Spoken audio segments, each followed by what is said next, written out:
이 요한 서신을 써보나야 했던 이 요한 사도가 살았던 1세기 말엽의 그 시대 상황은 신앙을 위협하는 거짓 사상들이 사회 전체를 많이 뒤덮고 있던 혼란한 그런 시대였습니다. 기독교 신앙이 전파되어서 많은 이들이 믿게 되는 그런 점점 믿는 자가 늘어가고 있는 그런 아름다운 소식도 있지만, 반대로 약간 아는 것과 자기 생각을 결합시켜서 변질된 이단 사상을 퍼뜨리는 이들도 있었습니다. 게다가 그 시대의 영지주의라는 영육 이원론의 사상은 그 시대 사람 전체의 생각과 삶에 지대한 영향을 미치는 것으로 기독교 신앙마저도 변질시키는 거짓 사상으로 교회에 영향을 미치고 있었습니다. 이 영지주의라는 이야기를 설교 시간에 종종 아마 들으셨을 겁니다. 그게 그때 그냥 어느 철학파 하나의 학파의 하나로 그냥 있었나 보다라고 생각하고 넘어가실 수 있지만, 사실 그 영향은 그 정도가 아니라 많은 영향을, 아주 포괄적인 영향을 미치던 생각 사상이었습니다. 예를 들어서 여러분, 근래에 마르크스 레닌주의가 지구상의 모든 나라들에 미친 영향력 한번 생각해 보십시오. 어느 한 구석에만 영향력을 미친 게 아니죠. 공산주의 사상은 아직도 지구상에 많은 영향을 낳고 있습니다. 북한이나 중국만 그 영향력에 있는 게 아니라 한국이나 미국이나 유럽 같은 자유민주주의 국가들 속에도 여전히 그 사상적 영향력은 발휘되어지고 남아있는 걸 보게 됩니다. 과거 소련이 살아있을 때만 해도 그 영향력이 얼마나 창대하게 많이 미쳐졌었습니까? 이런 거대한 바람이 그 1세기 시대에는 영지주의라는 이름으로 거의 한 200년이 넘도록 이 영향이 거세게 몰아닥쳤다는 겁니다. 그러니까 그 시대 사람들의 사상과 생각에 이건 조그마한 영향력이 아니라 많은 영향력을 미쳤다는 겁니다. 사도 요한은 마지막 남은 사도로서 젊은 이 신앙인들의 믿음을 생각하면서 이 글을 써보내지 않을 수가 없었습니다. 이런 태풍 같은 영향력에 휩쓸려 날아가지 않기를 바라면서 그런 거짓 사상들이 우리 믿음의 자녀들을 허물어뜨리고 그 믿음을 변질시켜서 왜곡시켜내는 일을 하지 않도록, 당하지 않도록 하기 위해서 권명과 경고가 그들에게 필요했다라는 거죠. 그러므로 우리가 요한 1서를 읽는다면 여러분, 이런 어찌 보면 조금은 마음의 각오를 하고 읽어야 하는 면이 있습니다. 그냥 쉽게 전하는 좋은 소식, 듣기 좋은 소식을 그냥 쭉 늘어놓는 그런 단순한 이야기가 아니라는 겁니다. 이 요한 1서를 읽으면서 어떤 이들은 오늘 또 무슨 무거운 계명을 더하시려고 말을 하나, 이렇게 따분하고도 귀찮은 마음으로 이 책을 대할지도 모르지만 아닙니다. 오늘도 우리 이 시대를 이 물질주의와 여러 사상들이 휘몰아쳐서 거센 세파 속에 놓여 있는 교회가 제대로 싹을 틔우기도 전에 무너져 버릴까 두려워하는 그 요한의 마음처럼 오늘 이 시대도 마찬가지로 휘둘리고 허물어지고 신앙의 가치가 점점 쓰러지고 있는 이 시대에 여전히 요한 1서의 말씀은 우리 모든 성도들에게 유효하고 우리가 집중해서 읽어야 할 말씀이라는 사실이죠. 자, 그러면 사도 요한이 오늘 본문에 보면 2장 1절에서 이렇게 시작합니다. 나의 자녀들아. 여기 자녀들은 예수 믿는 모든 하나님의 백성들을 일컫는 말이죠. 사랑하는 믿음의 후배들을 격려하면서 걱정하면서 이 메시지를 써보내고 있습니다. 어떤 걱정일까요? 앞에서도 말했던 그 사상적 혼란 속에서 특별히나 신앙의 견고한 아름다운 모습을 잃어버릴까 두려운 마음이 있기 때문에 두 가지의 권고를 오늘 보면 전하고 있는 겁니다. 첫 번째 권고 말씀은 1절에 나옵니다. 1절 우리 같이 한번 읽어봅시다. 나의 자녀들아, 내가 이것을 너희에게 쓰면 너희로 죄를 범하지 않게 하려 함이라. 만일 누가 죄를 범하여도 아버지 앞에서 우리에게 대언자가 있으니 곧 의로우신 예수 그리스도시라. 사도 요한이 성도들에게 첫 번째 던지는 권면은 뭐냐면 너희로 죄를 범하지 않게 하려 함이라고 말하고 있습니다. 죄 범하지 않도록 권면하기 위해서 이 글을 써보낸다는 거죠. 왜 죄를 우리가 지어서는 안 될까요? 여러분, 요한 1서를 제가 설교를 시작하면서 요한이 쓴 세 개의 서신, 물론 요한 1, 2, 3서를 하나로 묶었을 때 세 개의 서신이 있다고 했습니다. 요한복음, 요한 1, 2, 3서, 요한계시록 세 개의 서신이 있다고 했는데 이 세 가지는 다 특성이 있는 메시지라고 했습니다. 과거, 현재, 미래를 이야기하는 그런 메시지, 그리고 믿는 자 혹은 믿지 않는 자에게 전하는 각각의 메시지가 있습니다.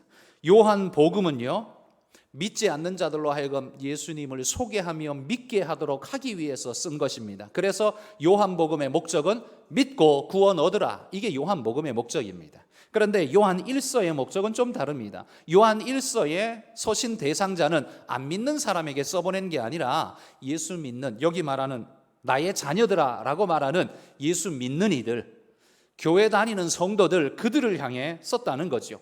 이미 믿고 있는 성도들에게, 그러나 그들의 환경이 태풍급의 거짓 사상들이 난무한 그런 세상을 살아가야 하는 성도들에게 권면으로서 이 메시지를 써보내는 거예요. 그러니까 믿고 구원 얻으라가 아니라 요한일서의 핵심은 이게 진짜 믿음이며 믿는 자의 삶은 이런 것이어야 한다라고 삶의 이야기를 이야기하고 있는 것이 요한일서의 특징이지요. 이 서신의 첫 번째 권면, 목적은 이거였습니다. 죄를 범치 않는 삶을 살아야 한다. 여러분, 요한 사도가 나이 많아서 늘 지금 나이가 아주 많은 고령의 사도로서 그의 믿는 자들에게 죄를 범치 말라라는 권면을 해야 할 만큼 교회 안에 여러 모양의 어려움들이 많았다는 거죠. 여러분, 두말할 것 없이 신앙이란 죄를 극히 미워하고 멀리하는 삶 아닐까요? 신앙한다고 말하면서 죄를 짓는데 서슴지 않는다면 그건 결단코 신앙이 아닐 겁니다. 기독교 철학을 하고 있는지는 몰라도 그건 신앙이라고 말할 수는 아마 없을 겁니다. 스게와의 7 아들도 예수의 이름을 외치면서 불러보기는 했습니다. 아무런 능력이 없었지만요, 하나님이 함께하지 않았지만요.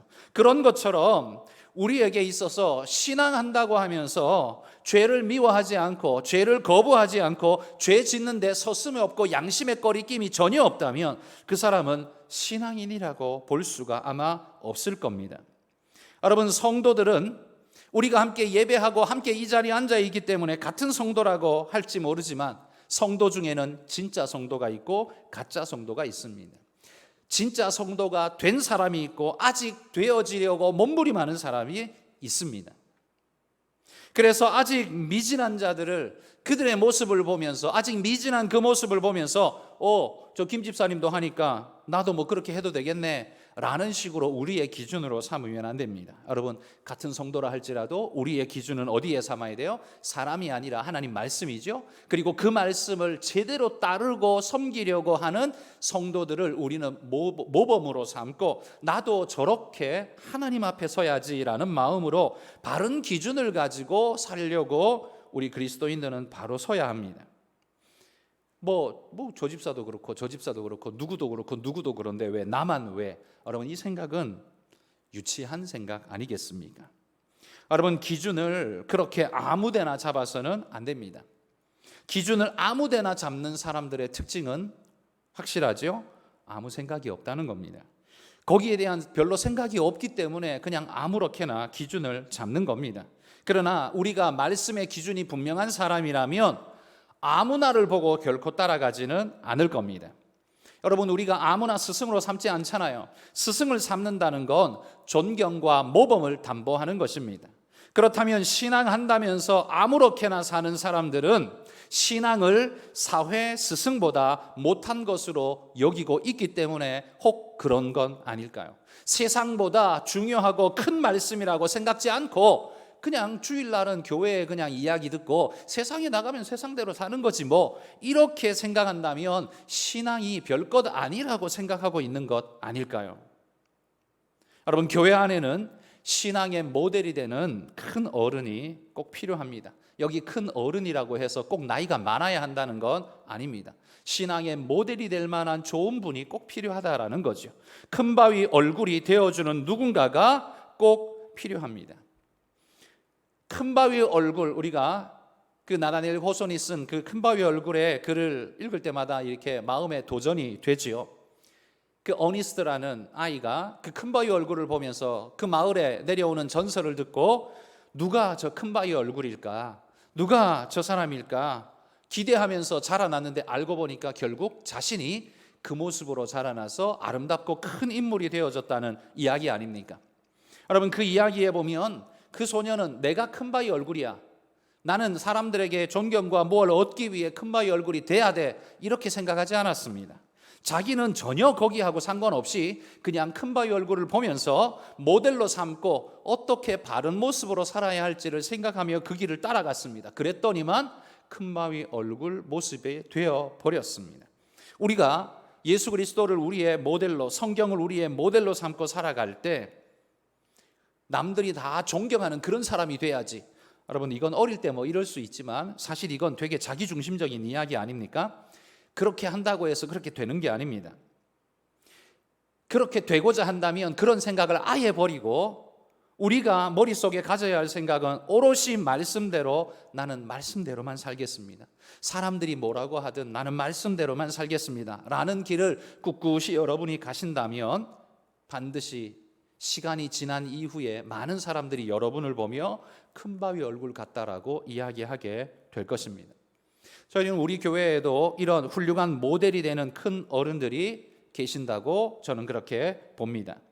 묵묵히 바른 신앙의 모습을 지키면서 선한 영향력으로 보는 이들로 하여금 나도 저렇게 살 수 있을까?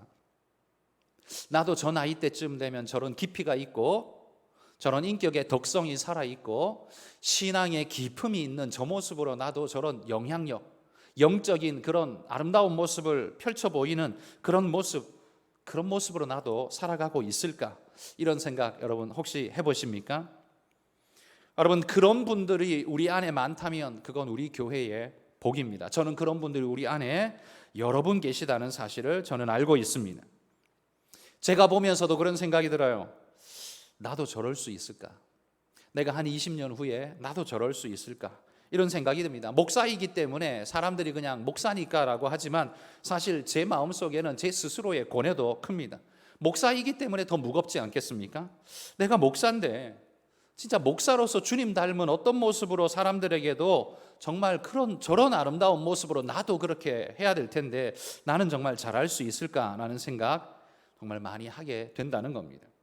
혹시 여기 우리 어르신들 많이 계신데요, 나는 뭐 나이가 많아서 뭐 힘도 없고 능력도 없고 아무것도 못해, 아무짝에도 쓸모없어, 이런 생각 혹 하실지 모르지만 여러분이 교회에 큰 도움, 우리 후배들에게 큰 도움을 주는 건 손으로 어떤 일을 해서 힘을 보태는 게 아니라요, 여러분이 아름다운 삶의 귀한 모습을 보여주시는 것 그 자체가 귀한 모델로서 우리에게 거대한 힘이 된다는 사실을 마음에 믿고 여러분, 바른 모습, 깨끗한 모습, 정말 순결한 모습을 계속해서 우리에게 보여주시며 믿음의 길을 꿋꿋이 앞서 걸어가 주시기를 당부드립니다.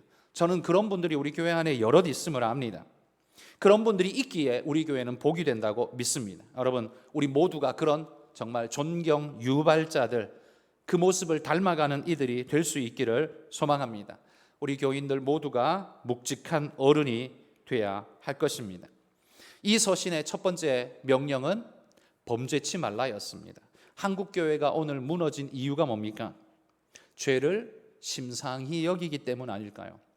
예수님 안에서 속죄받았다고 하면서 자기는 죄에 대해서 무감각한 모습으로 대충 살았고 세상이 나의 기준되어 살았기 때문에 여러분, 우리 교회가 오늘 이 시대에 이렇게 무능력하게 사람들이 볼 때 교회가 있어야 할 이유, 필요성을 전혀 못 느끼도록 그렇게 우리 스스로가 만들어버린 것 아니겠습니까? 사도 요한이 벌써 2000년 전에 우리에게 그걸 말하고 있습니다.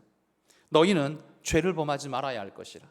내 구원에 대해서 이야기만이 아니라 하나님의 영광과 교회의 사역을 위해서도 여러분, 우리는 죄를 범하지 않아야 합니다. 죄를 범한다는 것 자체는 하나님 말씀을 경히 여긴다는 것과 동일시한다는 것을 마음에 새기신다면 여러분, 함부로 세상처럼 살고 죄 짓는데 아무런 꺼리낌 없이 나아가는 그런 일들은 우리가 하지 않을 수 있을 겁니다. 두 번째, 우리에게 권면하는 사도 요한의 권면은 우리가 그렇게 죄 짓지 않으려고 몸부림하고 열심히 노력하지만 우리가 그러나 그렇게 살다가도 삐끗할 때가 있잖아요. 그래서 무너질 때가 있지 않습니까? 실족할 때도 있고요, 나무로 하여금 실족하게 만들 때도 있습니다.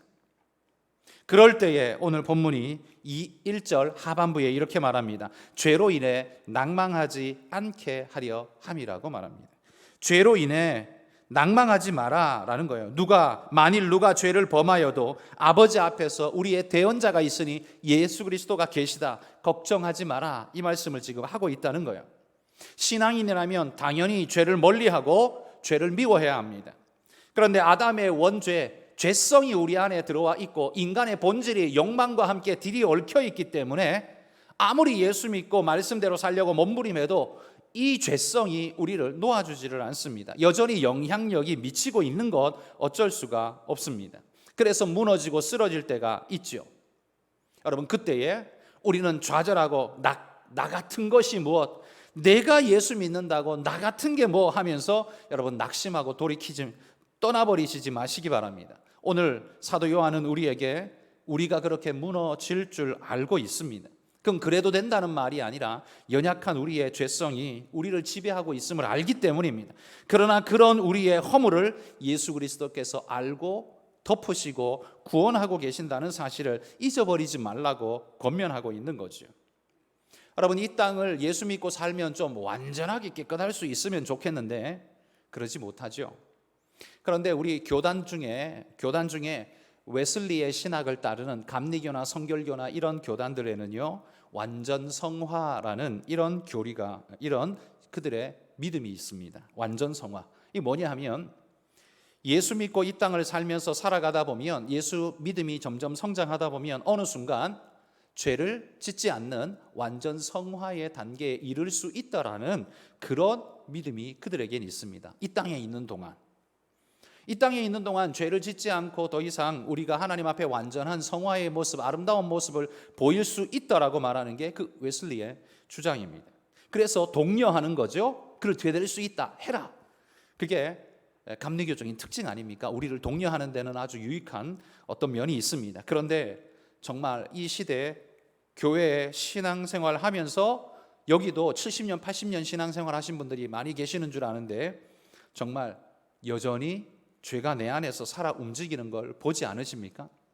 요소가 있다는 것, 남아 있다는 걸 보시지 않습니까? 여러분, 이 땅에서는요, 완전 성화가 이루어지지 않습니다. 우리 개혁주의 장로교회에서는 분명히 이렇게 말합니다. 성화, 주님을 닮아가는 모습은 이 땅에 있지만, 그러나 이 땅에서는 완벽한 성화가 이루어질 수는 없다고요. 왜냐하면 죄성이 여전히 우리 안에 작동하고 있기 때문입니다. 우리가 신앙으로 그걸 깎고 다듬고 억어하고 노력할 수는 있지만 완전히 제거시킬 수는 없습니다. 그래서 우리에게 언제 이 성화가 완성되느냐 하면, 우리가 이 땅에 육신을 놓고 저 천국에 이를 때 그 순간 하나님이 완전히 우리를 새롭게 하시는 완전한 성화가 그때 이루어집니다. 우리는 그걸 영화라고 말합니다. 성화에서 영광스러운 모습으로 변하는 영화가 가능해집니다. 왜 그때는 가능할까요? 왜냐하면 우리가 천국 들어갈 때는요, 죄성을 가지고 들어가는 게 아닙니다. 예수 믿어도 여전히 죄성이 작동하고 욕망이 작동하는 거 알잖아요. 어쩔 수 없는 겁니다. 살아 있습니다. 그 대신 우리가 말씀으로 억어하고 있을 뿐이죠.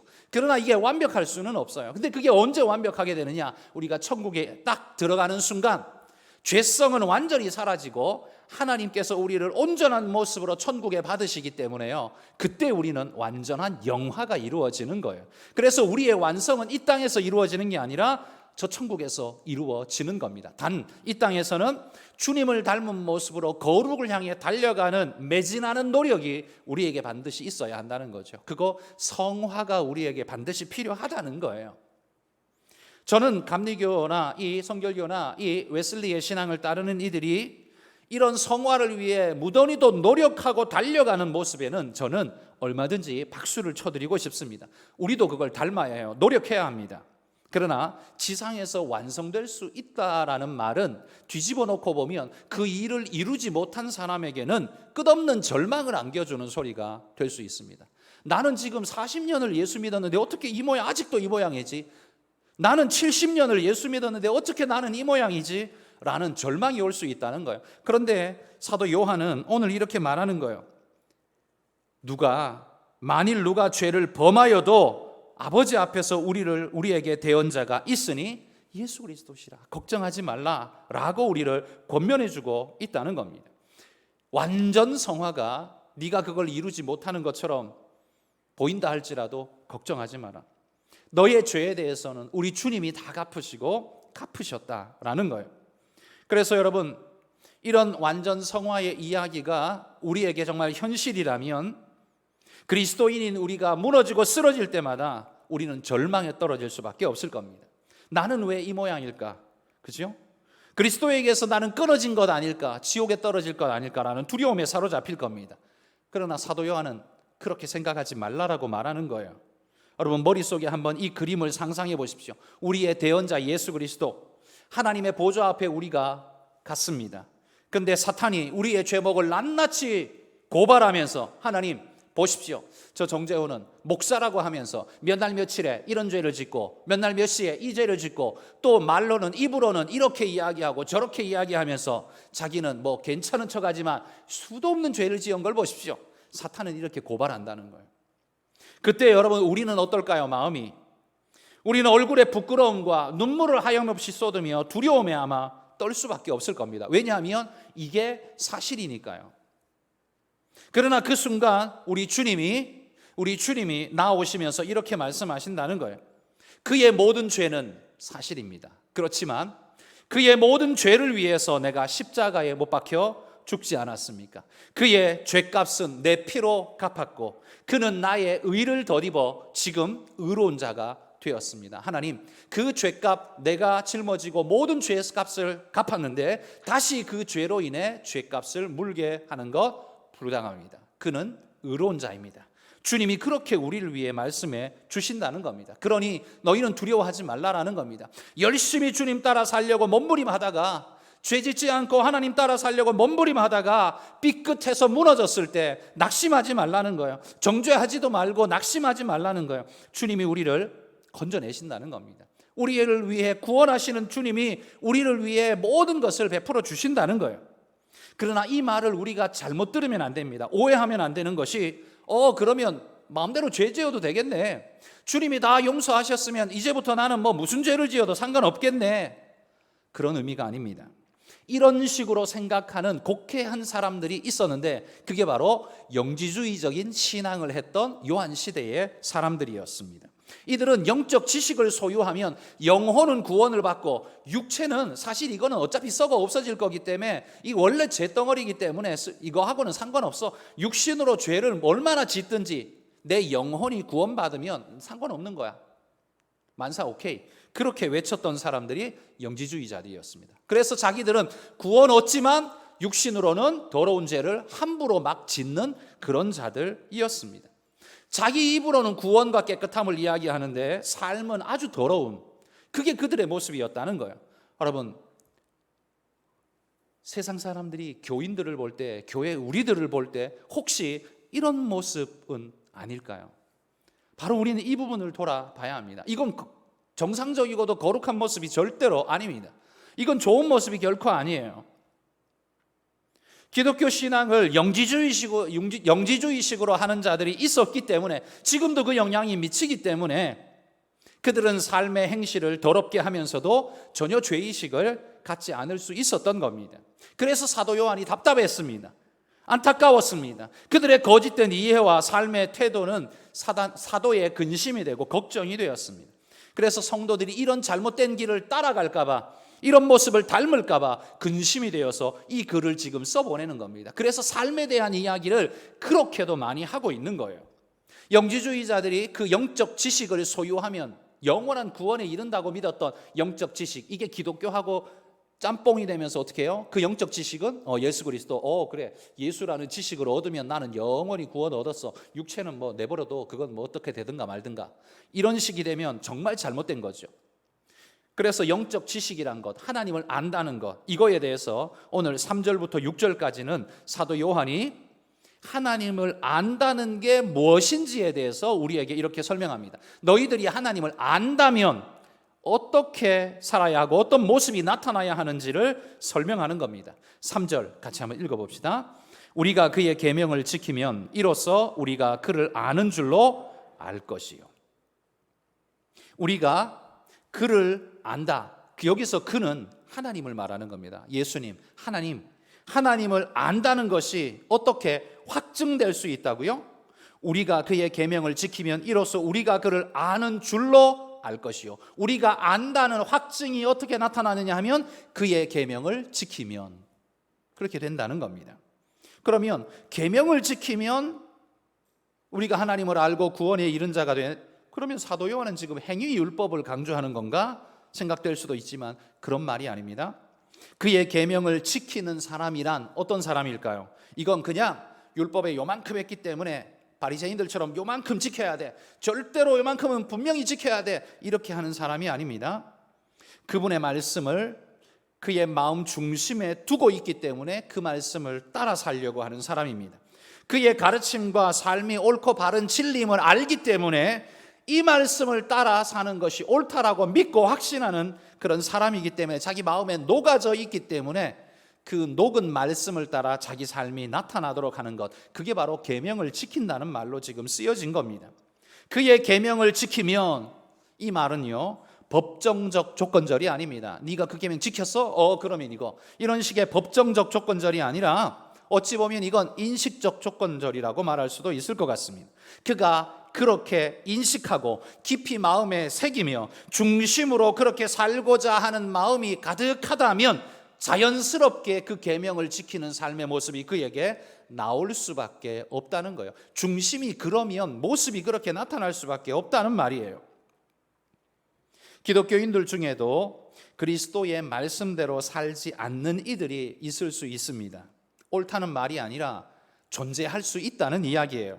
왜일까요? 왜냐하면 그분의 말씀을 그 마음의 중심이 되게 하지 못하고 변두리가 되게 했기 때문입니다. 중심은 그럼 뭡니까? 여전히 돈, 물질, 자기중심적 인식들이 마음의 중심을 딱 자리 잡고 하나님 말씀은 계속 변두리를 돌고 있는 거예요. 그래서 하나님 말씀이 뭐 이렇게 말한 것 같던데 이렇게 한번 살아볼까 하다가도 내 중심에 돈이, 야 그렇게 하면 손해되나, 야 그렇게 하면 부끄럽잖아, 야 내가 그렇게 멸시당해서 되겠어, 사람들의 손가락질 당해서 되겠어, 나는 그거 아니야, 나는 무조건 부하고 잘나가고 대단하고 자랑스러워야 돼 라는 자기 중심이 발동해버리면 하나님 말씀은 그냥 다 무시되어져 버리는 겁니다. 중심이 뭐냐가 그래서 중요한 겁니다. 교회는 나가고 설교는 듣지만 그 말씀이 자기 삶의 중심이 되지 못했습니다. 귀로는 들었는데 마음에는 들어가지 못했습니다. 이런 사람은 계명을 지킬 수가 없는 겁니다.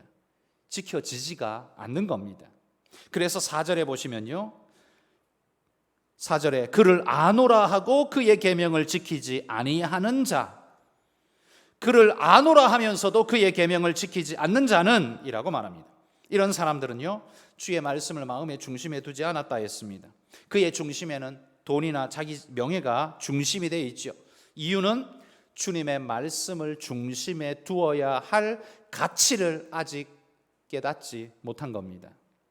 그러므로 여기 3절에 말했던 그를 아는 줄로 알 것이요 라고 말하는, 그를 안다 라고 말하는 이 안다는 표현은요, 이건 머리의 언어가 아닙니다. 머리로 아는 머리의 언어가 아니라 가슴으로 아는 가슴의 언어입니다. 그의 계명을 지키지 않는 기독교인은 아직 성령의 은혜를 깊이 깨닫지 못하는 거예요.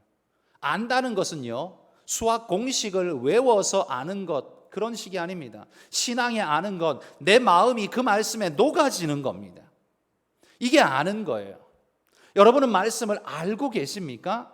내 마음이 그 말씀에 부딪힐 때에 내 마음이 말씀에 녹아져서 내 마음과 말씀이 한 덩어리가 되어지는 것, 이게 아는 거라는 말이에요. 예수님의 제자는 몇 명? 12명.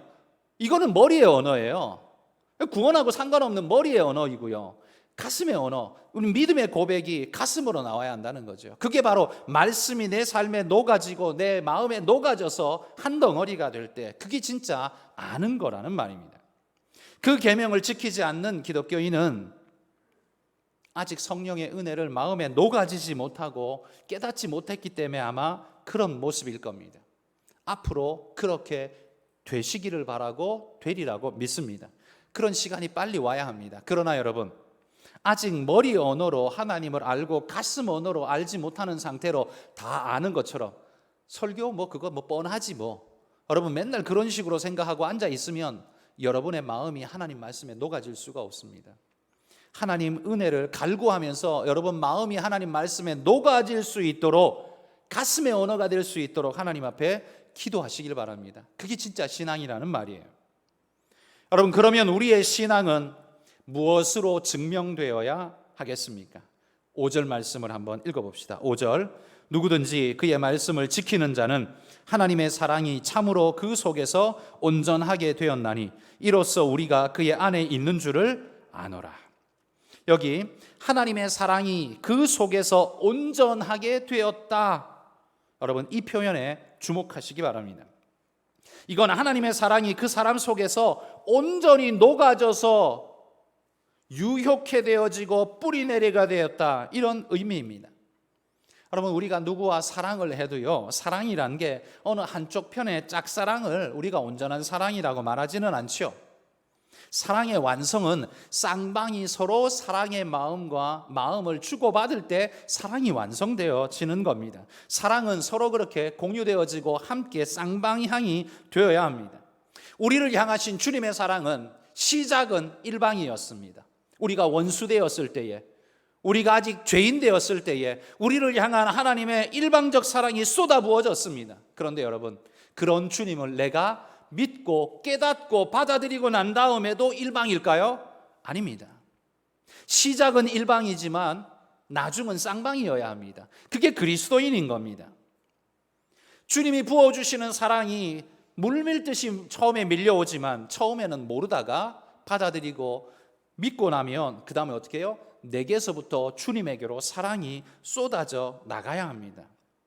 주의 말씀을 듣고 감격하고 감사하고 지키는 모습으로 그렇게 내 사랑이 주님께로 쏟아져 나가야 합니다. 주님의 사랑을 진심으로 감사하고 사랑하여 받아들이는 마음이 생길 때 여러분, 그걸 가르쳐 우리는 영접했다, 이런 표현을 씁니다. 영접, 환영하여 모셔드리다, 이 말이죠. 그냥 김 집사님이 그러던데 그런다더라, 신앙하면 그런다대. 여러분, 이건 신앙이 아니죠. 이런 카더라식의 신앙은 신앙이 아닙니다. 카더라 신앙은 남의 신앙이지 내 신앙이 아니에요. 그건 구원이 없습니다. 왜 페이퍼 컴퍼니라고 있지 않습니까? 돈을 빼돌리기 위해서 페이퍼 컴퍼니를 만들어가지고 걸쳐가고 돈을 거기 남긴 것 같지만 사실은 뒷구멍으로 빼돌리기 위해 만든 가짜 회사, 페이퍼 컴퍼니처럼 여러분, 우리의 신앙이 페이퍼 신앙이 되어서는 안 됩니다. 페이퍼 신앙이 뭡니까? 호구조사할 때 당신 종교가 뭡니까? 기독교요. 기독교 체크. 이게 페이퍼 신앙이죠. 종교 안에는 기독교라고 체크하는데 정작 자기 삶에는 하나님의 말씀에 녹아진 바가 없고 하나님 마음에 부딪히지도 않고 하나님의 은혜 속에 녹아진 경험이 없는, 그래서 하나님 말씀을 순종하지도 따르지도 않는 그런 페이퍼 신앙은 구원의 신앙이 아닙니다. 그런 걸로는 온전한 기독교인이라고, 그리스도인이라고 말할 수가 없습니다. 그냥 교회 다니는 사람이라고는 말할 수 있을지 몰라도 그리스도인이라고는 말할 수가 없습니다. 사도 요한은 성도들이 자신의 신앙을 그래서 확증하기를 원했습니다. 어떤 모습으로요? 그의 말씀을, 주님의 말씀을 그의 중심에 두고 말씀 따라 사는 삶의 모습을 보임으로써 말씀을 확증하기를 원했습니다. 여러분, 누군가가 향수를 뿌리고 지나가면 그 향기가 좋죠. 좋은 향기가 남지만 그러나 그게 내 마음에 감동으로 오지는 않습니다. 그냥 내 코가 향기 좋다라고 사인을 보내네, 이 정도이지 내 마음에는 아무런 영향이 없습니다. 그런데 여러분, 사람이 누군가와 만나서 진심을 교류하게 될 때, 그 사람의 진심을 내가 받게 될 때에는 진심의 향기를 느끼게 됩니다. 저 사람 날 향한 마음이 참 진심이구나, 진짜이구나 라는 마음을 느끼게 될 때 우리는 그 진한 향기를, 우리는 향수하고는 차원이 다른 코끝의 향기가 아니라 가슴의 향기로 우리는 받아들이게 되죠. 이게 우리에게 필요한 겁니다. 여러분, 과거에 신승훈 씨가 이런 노래를 불렀었죠. 노래 가사가 이렇습니다. 너는 장미보다 아름답진 않지만 그보다 더 진한 향기가. 제가 노래만 잘해도 한번 착 불러드리는데 이 곡 아시죠?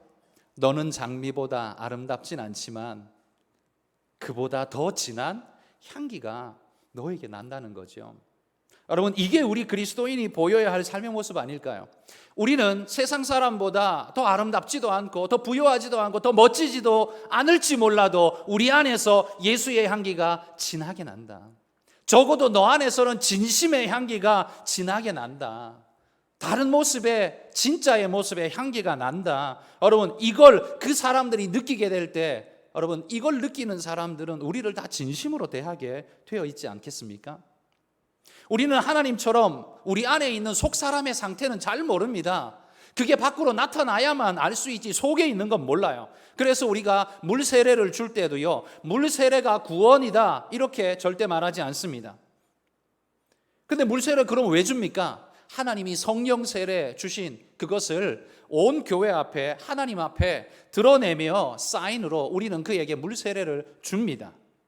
그가 믿음으로 주를 고백한 걸 근거로 해서 물 세례를 줍니다.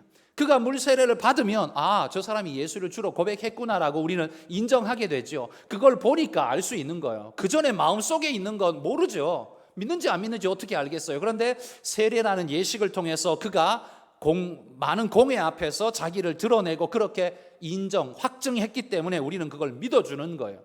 이런 예식을 통해서 저 사람이 믿는 사람이구나 라는 걸 우리는 알게 된다는 거죠. 이런 겉으로 드러나는 확증, 증명이 필요한 거예요. 우리가 믿는 신앙이 어떻게 드러나야 되겠습니까? 어떻게 드러납니까? 삶의 모습으로 드러나야 되는 겁니다. 그냥 주일날 교회 오는 것도 중요한 일이지만요, 그걸로 끝나는 게 아니라 우리 삶의 모습으로. 그러니까 주일날만 나는 향기는 그냥 향기가 아니에요. 그건 향수죠. 잠깐 뿌리고 뿌린 때만 냄새나는 향수이고, 일주일 내도록 향기가 나는, 예수의 향기가 나는, 신앙의 향기가 나는, 여러분 믿지 않는 사람들이 여러분을 보면서 당신은 교회 다니는 것 같은데 교회 다니세요? 이렇게 물으신다면 여러분은 진짜 사람이겠죠. 교회 다녔어? 몰랐네? 이건 뭐예요? 그 사람에게서 그런 향기를 맡아본 적이 없다는 소리잖아요. 자기 마음대로 살았다는 소리잖아요. 여러분, 우리가 예수 믿는다는 말을 안 해도, 나 어느 교회 다녀라고 말을 안 해도 그 사람이 우리를 볼 때 저 사람에게는 저 사람 교회 다니는 것 같아. 여러분, 예수 믿는 사람을 보면 딱 예리하게 믿는지 안 믿는 사람인지 아닌지를 예리하게 알 수 있습니다. 왜냐하면 우리 그 포인트를 알기 때문이죠. 그러나 믿지 않는 사람은 그 포인트를 모르기 때문에요, 어디서 그걸 잡겠습니까? 신앙의 향기가 그래도 어느 정도 나타나야 그걸 잡아낼 수 있거든요. 그런데 믿지 않는 자가 우리를 보면서 그런 탁 잡아내는 포인트를 어디에서도 찾을 수 없다면 그건요, 우리가 회개해야 될 사건입니다. 그 어떤 모습으로도 향기를 나타낸 적이 없기 때문이죠. 예수 믿는 모습을 드러낸 적이 없기 때문입니다. 사도 요한은 바로 이걸 말하는 겁니다. 계명을 지키면이라는 말은 바로 예수 향기를 진하게 드러낼 수 있는, 네가 예수 향기에 녹아지면, 내 가슴의 언어로 녹아지면 네 삶은 자연스럽게 예수의 향기가 나게 되어 있다는 거예요. 그걸 계명을 지키면이라는 말로 지금 이야기하고 있는 겁니다. 여러분은 주님의 계명을 지킬 마음이 있으십니까? 지키시겠습니까? 그렇다면 여러분은 성령의 사람일 것입니다. 저는 여러분의 대답을 듣고 이렇게만 확증해 줄 수 있지만, 그러나 그걸 제가 보장하지는 못합니다. 그러나 여러분은 여러분의 삶으로 여러분의 신앙 고백을 확증하셔야 합니다. 그 증명을 통해 불신자들이 도전받게 될 것입니다. 요즘 시대에 어떻게 저렇게 사는 사람이 있지? 여러분, 이 소리가 우리가 들어야 할 소리 아닐까요? 요즘 시대에 어떻게 저렇게 사는 사람이 있지? 정말 믿음으로 살려고 손에 누구도 보려고 하지 않죠. 그런데 신앙과 하나님의 영광을 위해서는 내가 차라리 손해보는 게 낫지 하나님의 영광을 팔아먹지는 않겠다. 여러분, 이런 신앙의 각오를 가지고 산다면 그 향기가 나타날 수밖에 없을 겁니다. 그리고 그 삶의 모습을 불신자들이 본다면 신앙의 도전을 받을 수밖에 없습니다. 여러분, 바로 이런 도전이 전도입니다. 이게 말장난 같지만 도전의 말을 뒤집어 보십시오. 전도입니다. 그러니까 신앙의 도전은 곧 뭐라고요? 전도라고요. 신앙 말 잘 못하십니까? 상관없습니다. 말로 도전하는 게 아니니까요. 여러분의 신앙의 삶으로 도전하시면 그들이 전도받을 겁니다. 도전이 곧 전도라는 사실을 기억하고 여러분, 전도하는 분들이 되시기를 소망합니다. 계명을 지킨다는 걸 율법적이라는 말로 여러분 그렇게 이해하고 들으시면 안 됩니다. 계명을 지킨다는 건 전도적인 거예요. 도전적인 거라는 말입니다. 하나님께서 그렇게 나타내는 나의 삶을 보며 하나님이 또한 얼마나 기뻐하실지를 생각해 보십시오. 나는 외식적인 사람이 되지 않기 위해 신앙적인 모습도 나타내지 않고 착한 일도 하지 않고 예수 예자도 들은 입에서 내뱉지 않고 그렇게 사는 게 그러면 그게 건강한 삶입니까? 그게 율법적이지 않은 건강한 삶입니까? 천만의 말씀입니다. 오히려 내뱉으며 사셔야 하고 향기를 뿜으며 사셔야 하고 그런 믿음으로 사셔야 합니다. 오늘 이 시대에 그렇게 사는 사람이 없기 때문에 교회의 존재 이유를 사람들이 전혀 못 느끼는 거죠. 그러니 교회 왜 가? 이렇게 되는 거죠. 그래, 너 교회 좀 가서 착한 사람 되라. 예전엔 이런 말 많이 들었잖아요. 적어도 이런 말이 살아있을 수 있는 사회여야만 교회의 존재 이유가 있는 것 아닐까요? 그만큼이라도 사회가 이 교회를 존재 가치로 인정해 준다라는 소리 아닐까요? 그런데 지금은 어떻게 해요? 교회가 더 나빠. 교회 왜 가? 여러분, 이 소리를 듣고 있는 우리는 정말 철저하게 회개해야 합니다. 여러분들은 여러분의 직장에 가서 내가 신앙생활하고 나는 신앙인입니다 라는 걸 드러내기를 여러분 즐겨 하십니까? 서슴없이 하십니까? 아니면 예수 믿는다는 거 드러내면 골치 아픈 거 많아, 귀찮은 거 많아, 손해보고 내 이용당할지도 몰라, 그런 두려움에서 철저하게 숨기고 있지는 않습니까? 여러분, 옛날에 벌써 한 20년 됐나요? 파리의 연인이라는 드라마 다 아시죠? 파리의 연인에 그 박신양 씨가 이렇게 윽박지르면서 외쳤던 말이 있죠. 이 사람이 내 사람이다. 왜 말을 못해? 그래서 막 소리 지르던 대사가 있었습니다. 이 남자가 내 사람이다라는 그 말을 왜 못하냐고. 여러분, 이 말을 하나님이 하신다고 한번 생각해 보십시오. 네가 직장에서 사람들 앞에서 하나님이 내 하나님이다 왜 말을 못하냐고. 나는 그리스도인이다 왜 말을 못하냐고. 하나님이 가슴을 치면서 그렇게 물으신다면 여러분, 우리는 뭐라고 말을 해야 될까요? 여러분, 길거리에 스피커 틀어놓고 전도해야 하나님이 기뻐하는 게 아닙니다. 여러분이 삶의 향기를 뿜어낼 때, 믿음의 향기를 뿜어낼 때 하나님은 기뻐하십니다. 여러분의 삶의 향기와 빛깔이 주님의 계명을 따를 때, 도덕을 따르는 게 아니라요, 주님을 따를 때 이게 좀 비슷해 보이는 면을 많이 가지고 있기 때문에 도덕적인 게 신앙적인 것처럼 착각하기 쉬운데 아니에요. 두 길이 똑같지가 않습니다. 하나님의 말씀을 따르는 계명에 순종하는 삶의 모습을 여러분 따라갈 때 그게 바로 내가 하나님의 사람이다라는 걸 외치는 외침이 되고, 사도 요한의 표현으로 빌리자면 그게 바로 그리스도인의 확증이라는 이야기입니다. 지금 우리 사회, 직장에서나 어떤 삶의 순간 속에서 내가 하나님의 사람이다라고 외치는 그 색깔을 드러내는 사람을 몇 명이나 보셨습니까? 한번 생각해 보십시오. 여러분의 직장에서는 그런 사람이 몇 명이 보입니까? 이야기하면서 사실은 나 교회 다녀, 그 말 들었기 때문에 아는 사람 말고 진짜 그 사람의 삶의 향기와 색깔이 나타나서 저 사람은 분명히 교회 다닐 거야, 내가 보니까 저 사람은 분명히 교회 다닌 것 같아. 여러분, 이렇게 인정받는 사람이 여러분 주변에는 몇 명이 있는 것 같습니까? 그런 향기가 여러분 안에서 솔솔 나고 있습니까? 그게 나야 정상이라고 말합니다. 그 신앙 고백이 세상에 있어야 한다고 말하는 겁니다. 교회에서만 신앙 고백을 하는 게 아니라 세상에서 신앙 고백을 해야 합니다. 그게 세상의 도전이고 그것이 세상을 전도하는 길이 된다라고 오늘 말하고 있음을 기억하십시오. 비록 우리는 세상 그 어떤 것보다 더 아름답지 않을지 몰라도 더 진한 이 향기가 우리에게서 퍼져날 수 있기를 주의 이름으로 축복합니다.